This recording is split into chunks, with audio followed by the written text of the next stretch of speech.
फरमाते हैं और सबसे पहले अपनी कब्र अनवर से मैं निकलूंगा। फरमाया अना अव्वलु मन यखरुज औ कमा क़ाल रसूलुल्लाह सल्लल्लाहु तआला अलैहि वसल्लम, सबसे पहले कब्र अनवर से मैं निकलूंगा और मेरे साथ अबू बकर उमर होंगे। सुभान अल्लाह, सुभान अल्लाह। अबू बकर उमर मेरे साथ होंगे, सबसे पहले मैं निकलूंगा अपनी कब्र अनवर से। ये सरकार ने फरमाया क्यों ए लोगो, यही तो क्यों निकलेंगे हुजूर के साथ? इसलिए कि सरकार ने फरमाया मा मिन नबिय्यिन इल्ला वलहु वज़ीरान, कोई नबी ऐसा नहीं गुजरा जिसके दो वजीर ना हुए हो। सरकार फरमाते हैं मगर मेरे तो चार वजीर हैं। यहाँ से ये पता चला कि वजीर चूंकि बादशाह के होते हैं और बादशाह साहिब इख्तियार होता है, तो हर नबी साहिब इख्तियार हुआ है। वाह वाह वाह वाह, सुभान अल्लाह, सुभान अल्लाह। साहिब इख्तियार और हुजूर आखिरी नबी हैं और हुजूर फरमाते हैं मेरे चार वजीर हैं। इसका मतलब यह है कि हुजूर की बादशाहत सबसे बड़ी है और हुजूर सबसे बड़े बादशाह हैं। फरमाते हैं मेरे दो वजीर जमीन में हैं और दो वजीर आसमानों में हैं। वम्मा वजीर आया बिनाल समा फाबू बकर उमर। फरमाया जो आसमानों में मेरे दो वजीर हैं, जिब्रील व मीकाईल, एक का नाम जिब्रील अमीन है और दूसरे का नाम मीकाईल है। वाह वाह वाह वाह। आसमानों में हुजूर के दो वजीर हैं, आसमानों वाले वजीर। अम्मा वजीर आया मिन अहल दुनिया फाबू बकर व उमर, और दुनिया में जो मेरे दो वजीर हैं, एक का नाम अबू बकर सिद्दीक है, दूसरे का नाम उमर फारूक है। सुभान अल्लाह, सुभान अल्लाह। क्या कहने, जिंदाबाद जिंदाबाद, सुभान अल्लाह, सुभान अल्लाह। ये दोनों वजीर हुजूर के साथ निकलेंगे रौज़ा अनवर से। एक राज की बात मैं आपको बताऊं, दिल चमक उठे। बताऊं? जी जी, सब लोग दिल से बोलो बताऊं जी। करम नवाजी, वाह, दिल चमक जाए माशाअल्लाह। सारे लोगों में, सारे नबियों और रसूलों में, वलियों में और सहाबा में सबसे पहले हुजूर ही क्यों निकलेंगे? हाय हाय हाय। हदीस के अल्फाज अना अव्वलु मन तनशक्कु अन्हुल अर्द, सबसे पहले मेरी कब्र अनवर शक होगी और मैं बाहर निकलूंगा। हुजूर ही पहले बाहर क्यों आएंगे? सवाल है, एक सवाल है। कोई भी और आ सकता था, जी जी, सब आ सकते थे इकट्ठे, लेकिन नहीं, पहले सरकार तशरीफ लाएंगे। हाय हाय हाय। कब्र अनवर से बाहर क्यों? इसलिए कि वो क़यामत का दिन हौलनाक दिन होगा, अजाब का दिन होगा, जमीन तांबे की होगी। उस दिन सूरज सरों से बहुत करीब होगा, तपती जमीन होगी, बड़ी मुसीबत का दिन होगा। मेरे आका सबसे पहले इसलिए तशरीफ लाएंगे कि अपनी रहमत का सावन भादों बरसा दे। नारे तकबीर, नारे रिसालत, मसलके आला हज़रत, शाने मुस्तफा, गुलामाने मुस्तफा, खतीबे एशिया यूरा। अब जो निकलेंगे तो दोनों तरह के लोग निकलेंगे, मोमिन और मुनाफिक और काफिर। मुनाफिक और काफिर तो एक ही हुक्म में सब निकलेंगे, और जब सब निकलेंगे तो मुनाफिकों और काफिरों को तो सख्त अज़ाब होगा, लेकिन अहले ईमान को हुजूर की वजह से राहत नसीब होगी इंशाअल्लाह। इंशाअल्लाह। तो ये मुनाफिक बोलते हैं कि हम क़यामत पर ईमान लाए, ये झूठ बोलते हैं और ये मुसलमानों को धोखा देते हैं। अल्लाह पाक फरमाता है वमा हुम बिमुमिनीन,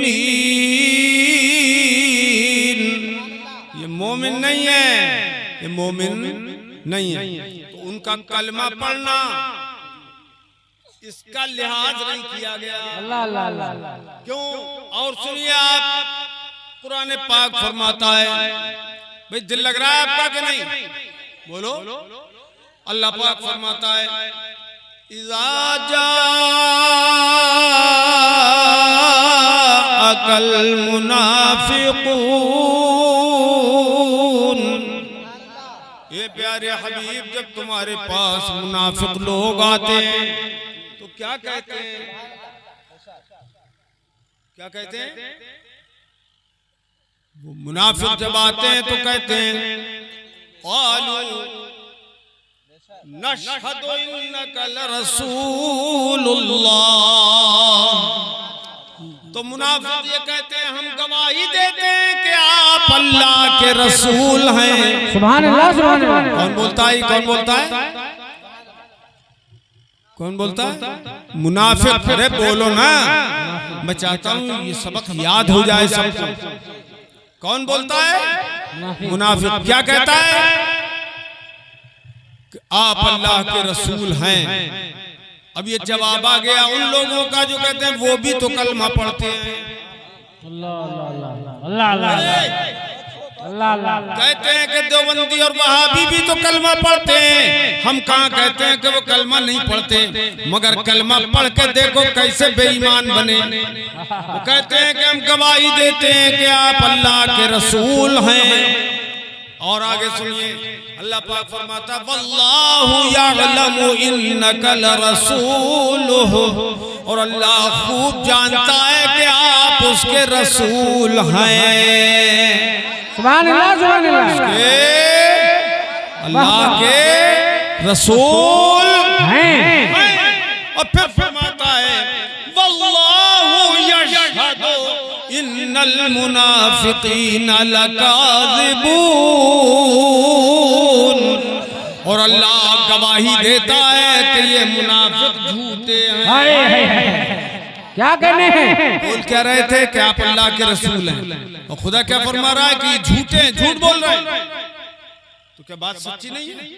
बात तो सच्ची है, बात तो सच्ची है। बेशक खुद फरमाया कि अल्लाह गवाही देता है कि आप अल्लाह के रसूल हैं। खुदा जानता है कि आप अल्लाह के रसूल हैं, तो बात तो सच्ची हुई। लेकिन खुदा क्या फरमाता है? ये नहीं फरमाया कि ये बात झूठी है, बल्कि क्या फरमाया कि ये मुनाफिक झूठे हैं, बात सच्ची है, बोलने वाला झूठा है। अरे क्या बात है? सुभान अल्लाह सुभान अल्लाह। 100% सच्ची, लेकिन बोलने वाला झूठा। आखिर झूठा क्यों है ये भी समझने की बात है। झूठा क्यों है ये भी समझने की बात है कि ये मुनाफिक जो बोल रहे हैं ऊपर ऊपर से बोल रहे हैं। अच्छा यही मैं बताऊं, यही कलमा जो मुनाफिकों ने पढ़ा, यही तो अबू बकर सिद्दीक ने पढ़ा, सुभान अल्लाह। यही उमर फारूक ने पढ़ा, यही उस्मान गनी ने पढ़ा, सुभान अल्लाह। यही मौला अली ने पढ़ा। हर सहाबी ने यही कलमा पढ़ा। तो सारे सहाबी सच्चे कैसे? और इसी कलमे को मुनाफिकों ने पढ़ा तो वो झूठे कैसे? क्या कहने हैं? वाह वाह वाह। झूठे कैसे? मोमिन सच्चे और एक कलमा पढ़ के, वही कलमा पढ़ के मुनाफिक झूठे कैसे हो गए झूठे? तो बात दरअसल ये है कि सिद्दीक अकबर ने सच कलमा पढ़ा था, तो जबान से भी पढ़ा और दिल से भी पढ़ा। जबान से पढ़ा और दिल ने मान लिया कि रसूल हैं, अल्लाह के रसूल हैं, तो वो सच्चे सहाबा सच्चे हो गए। और मुनाफिकों ने दिल से नहीं पढ़ा था, सिर्फ ऊपर ऊपर से पढ़ा था, इसलिए वो झूठे हैं। से बोलो क्या हुए? वो झूठे। और जोर से बोलो, वो झूठे हो गए। अब इस रोशनी में आज देखो कि कुरान पाक की इस रोशनी में आज देखिए आप कि लोग कहते हैं वो भी तो मोमिन है, वो भी तो मुसलमान है, वो भी तो मुसलमान है, वो भी तो मुसलमान है। मैं ऐसे लोगों से पूछता हूँ, बताओ हुजूर आखिरी नबी है या नहीं? बेशक बेशक। आपका अकीदा है कि हुजूर हुजूर यार कैसा अकीदा है तुम्हारा? ऐसी छोटा मोटा अकीदा है, ताकतवर अंदाज से बोलो, इसमें बहुत बड़ा रद है बेदीनी का। हुजूर आखिरी नबी हैं, ऐसे ही बोलो आखिरी नबी। अच्छा, जब आखिरी नबी है, इस सिलसिले में मेरे आका ने और वजाहत फरमाई, इरशाद फरमाया, लौ आशा इब्राहीम लकाना नबिया, अगर मेरा बेटा इब्राहिम जिंदा रहता तो यकीनन वो नबी होता। अल्लाह अकबर, अल्लाह अकबर, या रसूल अल्लाह, यकीनन नबी होता। मगर अल्लाह पाक ने बचपन ही में उनको उठा लिया। क्यों? इसलिए उठा लिया कि अगर ये बड़े हो जाते, जवान हो जाते, तो दो ही सूरत है, या तो नबूवत मिलती या नहीं मिलती। हजरत इब्राहिम को हुजूर के बेटे का नाम है, जो बचपन ही में विसाल फरमा गए, अल्लाह ने बुला लिया। तो नबूवत अगर नहीं मिलती तो यहूदी और ईसाई कहते ये कैसे नबी हैं कि इनकी औलाद नबी नहीं बनी। बनी इस्राइल के और नबियों की औलाद तो नबी हुई है, इनकी औलाद नबी नहीं हुई, ये कैसे नबी हैं? तो ये इतराज खुदा ने दूर कर दिया। जिंदाबाद जिंदाबाद, क्या बात है। अगर नबी बनाए जाते तो कैसे बनाए जाते कि नबुव्वत मुस्तफा पर खत्म हो गई है। फरमाया वलाकिर रसूलुल्लाह व खातमन नबिय्यीन। सुभान अल्लाह, सुभान अल्लाह। वो अल्लाह के रसूल है और आखिरी नबी हैं। क्या है? बोलो आखिरी नबी। अकीदा है ना, बोलो आखिरी नबी है। अब ये इसका माना हुआ, और ये माना हुजूर से लेके आज तक सारी उम्मत मानती चली आई है कि खातमन नबीन का माना है आखिरी नबी। लेकिन एक मुल्ला जी निकले नानौता से, पहुंचे देवबंद, और देवबंद में निकल उन्होंने दारुल जो पहले से चल रहा था उसको कब्जे आया, और दारुल देवबंद नाम से उसको बढ़ाया। वो मुल्ला जी तहज़ीरुन्नास से किताब लिखते हैं, उस किताब में लिखते हैं कि खातमन नबीन का माना आखिरी नबी करना, ये अवाम का ख्याल है, जाहिलों का ख्याल है, बेपढ़ों का ख्याल है। समझे आप? ये जाहिलों का ख्याल बताया, जबकि आखिरी तर्जमा ये हुजूर ने भी किया, सहाबा ने किया, ताबीन ने किया, सबको इसने जाहिल बता दिया, अवाम बता दिया। लेकिन कहता है मगर अहले फहम पे रोशन होगा कि आगे और पीछे आने में बिज़ात कुछ फजीलत नहीं, ताखुर या तकद्दुम में कोई फजीलत नहीं है। क्या मतलब कि कोई पहले नबी आ गया इसमें क्या फजीलत, कोई बाद में आ गया उसमें क्या फजीलत।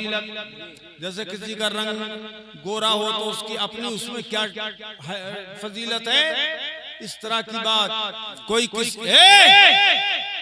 खड़े हो देखो। ये तुम अल्लाह के रसूल के अगर उम्मती हो तो तुम खैरत में आ जाओ, और क़यामत में उनकी अगर शफाअत तुम्हें चाहिए और जन्नत चाहिए तो अभी लौट के आ जाना, लौट के। अल्लाह के उम्मती होने के दावेदार हैं ये। देखो देखो मेरे अजीजों, अब नबी आखिरी नबी हैं तो वो लिखता है इसमें तकद्दुम ताखुर में बिज़ात कुछ फजीलत नहीं है, कोई फजीलत नहीं है। हुजूर बाद में आ गए तो फजीलत क्या हुई? फजीलत का इनकार करके काफिर हो गया कि नहीं हो गया? बोलो, अरे बोलो, हुआ कि नहीं? और फिर लिखता है अगर बिलफर्ज हुजूर के बाद भी कोई नबी पैदा हो जाए तो कोई फर्क नहीं पड़ेगा, हुजूर की खातमियत में कोई फर्क नहीं पड़ेगा। माज़अल्लाह, जोर से बोलो माज़अल्लाह, बोलो माज़अल्लाह। अरे हुजूर के बाद नबी कोई आए तो फर्क क्यों नहीं पड़ेगा? आखिरी नबी हुजूर नहीं रहेंगे, फिर वही होगा जो बाद में आया। जी जी आखिरी नबी वही तो होगा, जी फिर फर्क पड़ेगा, जी यकीनन फर्क पड़ेगा। तो उसने लिखा कोई फर्क नहीं पड़ेगा, इसलिए काफिर हो गया। उलमाए हरमैन शरीफैन और आला हज़रत इमाम अहले सुन्नत ने सब ने उसे काफिर करार दिया। और उसी के नाम पर देवबंद से देवबंदी बनते हो और फिर कहते हो हम तो सुन्नी हैं, उनके पीछे नमाजें पढ़ लेते हो। उनके पीछे नमाज पढ़ने वाला याद रखो उसकी सुन्नियत अगर है भी सुन्नी तो मजबूत नहीं है, एक दिन उन्हीं में घुस जाएगा, अल्लाह अल्लाह अल्लाह मान भी चला जाएगा। हरगिज़ उनके पीछे नमाज मत पढ़ो। मेरे आका ने फरमाया एक हदीस पाक में, लौ काना बअदी नबी लकाना उमर, अगर मेरे बाद नबी होना मुमकिन होता तो यकीनन उमर नबी होते। वाह वाह वाह वाह वाह, सुभान अल्लाह सुभान अल्लाह।